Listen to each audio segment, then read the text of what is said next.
PM Modi આજે બિહારના મોતીહારી જિલ્લાના પ્રવાસે આવ્યા હતા. અહીં મોતીહારીમાં તેમણે એક જાહેર સભાને સંબોધિત કરી હતી.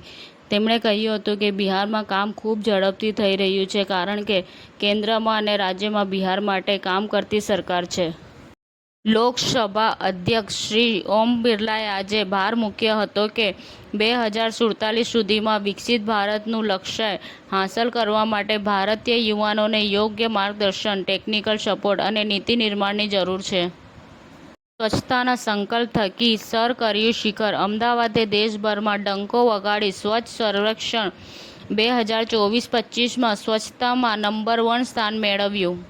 સુનિલ ભારતી મિત્તલને બાથ યુનિવર્સિટી દ્વારા બિઝનેસ એડમિનિસ્ટ્રેશનમાં ડોક્ટરેટ ઓનરીસ કોસાની પદવી એનાયત કરવામાં આવી. બાબર ડેરી વિવાદમાં આમ આદમી પાર્ટીની એન્ટ્રી આગામી 23 જુલાઈના રોજ મોડાસા ખાતે અરવિંદ કેજરીવાલની હાજરીમાં ખેડૂત પશુપાલક મહાપંચાયતનું આયોજન કરવામાં આવ્યું. અરવલ્લી ભિલોડા તાલુકા કોંગ્રેસ સમિતિ દ્વારા મામલતદારને આવેદનપત્ર પાઠવ્યું. ટીવીનો શો જાગૃતિ એક નઈ સુબહે 300 એપિસોડ સાથે એક મોટો સીમાચિહ્ન હાંસિલ કર્યાની ઉજવણી કરે છે. રાહુલ ગાંધીએ ઈડીને ચાર્જશીટની ટીકા કરી. રોબર્ટ અને પ્રિયંકા ઉત્પીડનનો સામનો કરી રહ્યા છે ત્યારે હું તેમની સાથે ઊભો છું. કાઇનેટિક ગ્રીન અને ઇટાલીની ટોનિક લેમ્બોર્ગિનીને વૈશ્વિક માર્કેટ માટે ઇલેક્ટ્રિક લક્ઝરી ગોલ્ફ અને લાઇફસ્ટાઇલ કોર્સ રેન્જ ખુલ્લી મૂકી.